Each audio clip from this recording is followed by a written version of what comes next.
Assalamualaikum warahmatullahi wabarakatuh. Perkenalkan, nama saya Siska Novarianti Soleha, NPM 50200072. Saya dari kelas 2B, program studi PGSD. Baiklah, di sini saya akan menjelaskan materi tentang pendidikan karakter, yaitu mahasiswa dapat memahami menciptakan keluarga berkarakter. Ada 3 poin. Poin yang pertama yaitu strategi mendidik anak berkarakter di sekolah. Yang kedua, membangun kemitraan sekolah dan orang tua dalam pengembangan karakter anak. Dan yang ketiga, strategi pemberdayaan keluarga bagi pendidikan karakter anak. Baik, langsung saja kita ke poin yang pertama, yaitu strategi mendidik anak berkarakter di sekolah.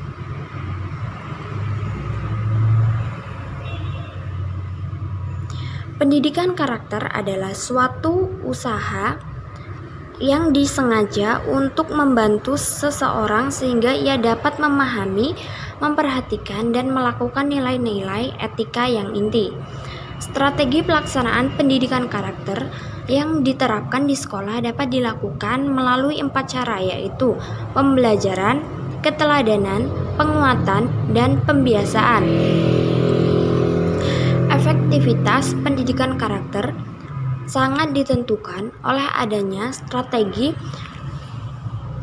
yang ditetapkan dan diimplementasikan secara serentak dan berkelanjutan. Pendekatan yang strategis terdapat pelaksanaan ini melibatkan 3 komponen yang saling terkait satu sama lain, yaitu sekolah atau kampus, keluarga, dan masyarakat. Berikut adalah cara yang dapat dilakukan dalam melakukan pendidikan karakter terhadap siswa. 1.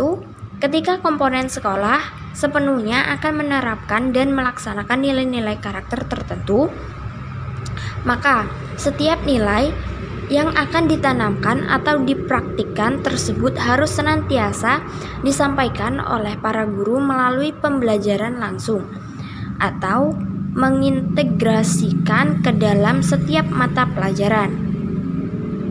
2. Nilai-nilai prioritas tersebut selanjutnya harus dimodelkan atau diteladankan secara teratur dan berkesinambungan oleh semua warga sekolah, sejak dari petugas parkir, petugas kebersihan, petugas keamanan, karyawan administrasi, guru, dan pimpinan sekolah. 3. Nilai-nilai itu harus diperkuat oleh penataan lingkungan dan kegiatan-kegiatan di lingkungan sekolah. Penataan lingkungan di sini antara lain dengan menempatkan banner atau spanduk-spanduk yang mengarah dan memberikan dukungan bagi terbentuknya suasana kehidupan sekolah yang berkarakter terpuji. 4.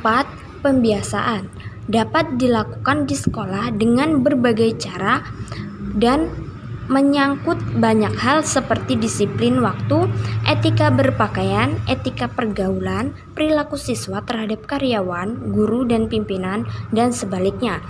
Pembiasaan yang dilakukan oleh pimpinan, guru, siswa, dan karyawan dalam disiplin suatu lembaga pendidikan merupakan langkah yang sangat strategis dalam membentuk karakter secara bersama.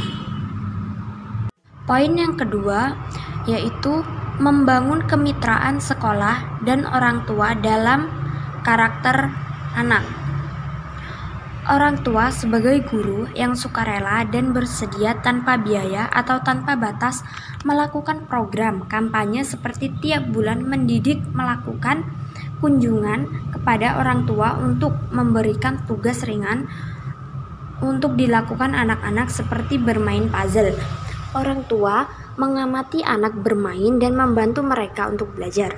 Selain itu, program kampanye melakukan pertemuan sharing antara orang tua anak dengan orang tua anak sebayanya.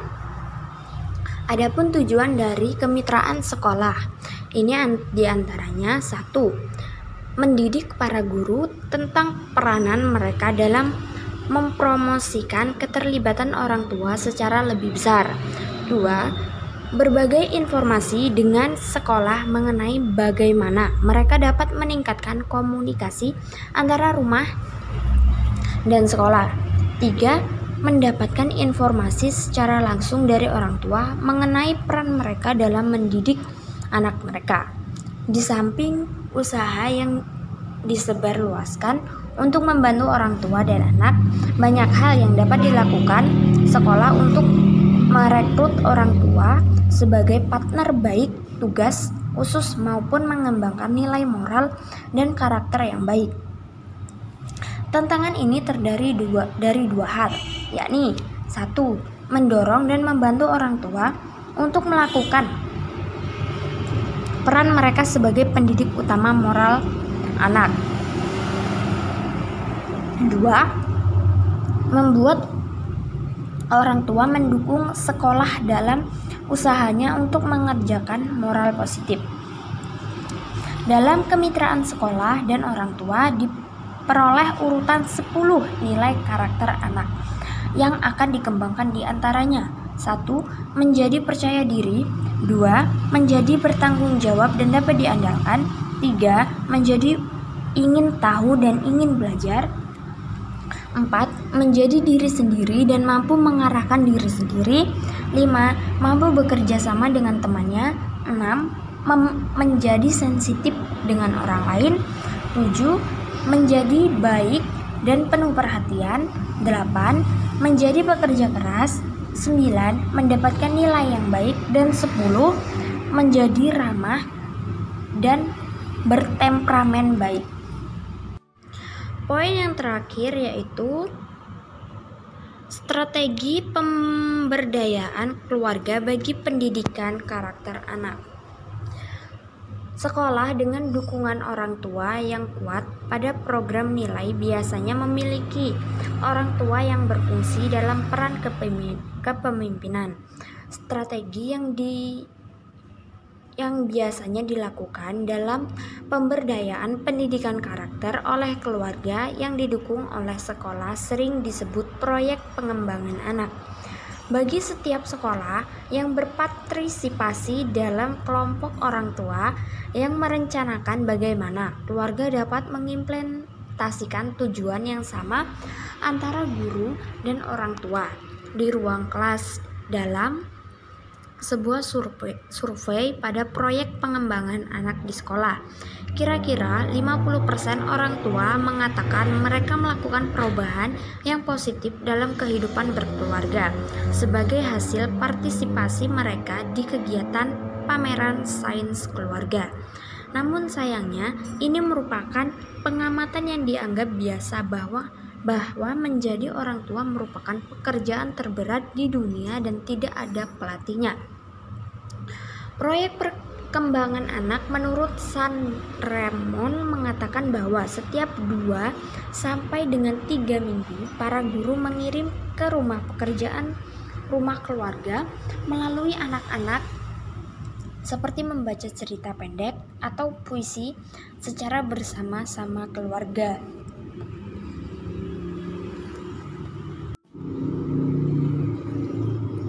Salah satu pekerjaan rumah keluarga lainnya seperti mengurutkan 4 aturan yang harus diikuti anak di rumah, kemudian didiskusikan dengan orang tua dan alasan di tiap aturan. Tugas pertama seorang anak di sekolah adalah untuk belajar, dan dukungan paling mendasar yang dibutuhkan sekolah dari para orang tua adalah dukungan untuk pembelajaran tersebut. Keterlibatan orang tua dalam pembelajaran anak-anaknya merupakan sisi terdepan dari pembaharuan sekolah saat ini. Sekian yang dapat saya sampaikan. Saya akhiri. Wabillahi taufik wal hidayah. Wassalamualaikum warahmatullahi wabarakatuh.